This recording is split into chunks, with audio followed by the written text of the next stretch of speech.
ولو تقول علينا بعض الأقاويل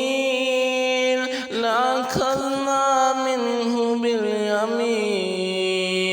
ثم لقطعنا منه الوتين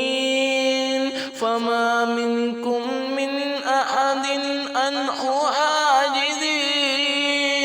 وإنه لتذكرة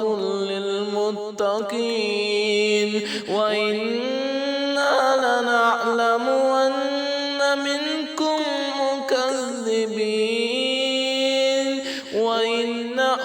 لحسرة على الكافرين وإنه لحق اليقين